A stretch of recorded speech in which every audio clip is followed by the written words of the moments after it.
ওই শুয়োর মরা ভাষে কুকুর মরা ভাষে আবার ব্রাহ্মণ মাথায় দিয়ে বলি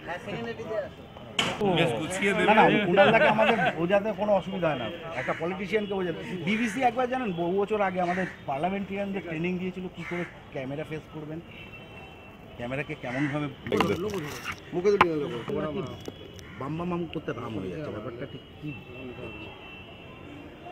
দেখুন, কোনো জায়গায় কখনো ভ্যাকেন্ট থাকে না। সিপিএম বুঝে গেছে যে আমাদের এখানে ভারতবর্ষে আর অস্তিত্ব নেই। লিখতে হচ্ছে ওদের উই হ্যাভ নো ব্রাঞ্চ কেরালায়, ত্রিপুরাও গেল, বাংলাও গেল। এখন ভাবছে যে শত্রু আমার বন্ধু যদি হয়। এইটার মোকাবিলা কি নেত্রী করছেন? নেত্রী বলছেন আরএসএস কংগ্রেসের জন্য কাজ করছে। দেখুন, এটা অল ইন্ডিয়া অ্যাসপেক্টে এত বড় মাপের নেতা আমি নই, সেই জন্য আমার বলা উচিত না, শোভা পায় না। দাদা, একটা বিষয় যে রুচি আলমগীরের পর থেকে দলের অভ্যন্তরে একটা ওনার সঙ্গে একটা আপনি বলছিলেন মিটে গেছে, কিন্তু তারপরে দেখা যাচ্ছে আপনার নিজের ওয়ার্ডে যে ইলেকশন যে কমিটি হচ্ছে আপনাকে বাদ তো রেখেই আরেকজনকে কমিটির দায়িত্ব। নতুন ছেলেরা আসুক না, ভালো তো। আমি তো আমার ওয়ার্ডে 25 বছর ওই ওয়ার্ডে কাউন্সিলর আছি, নতুন প্রজন্ম তো আসা দরকার।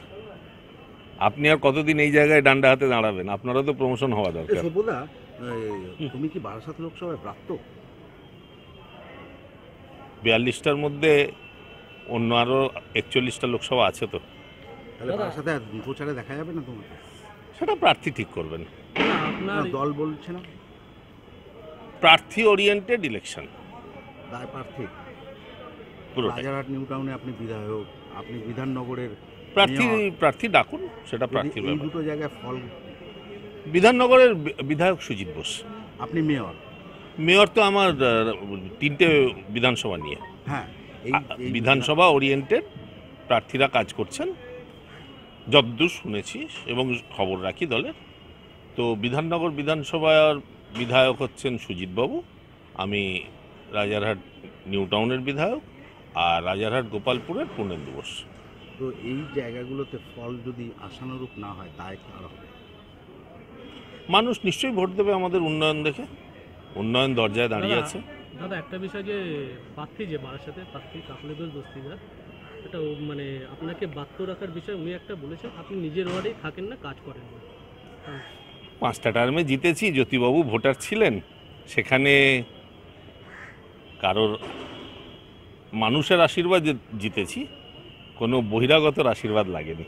Thank you.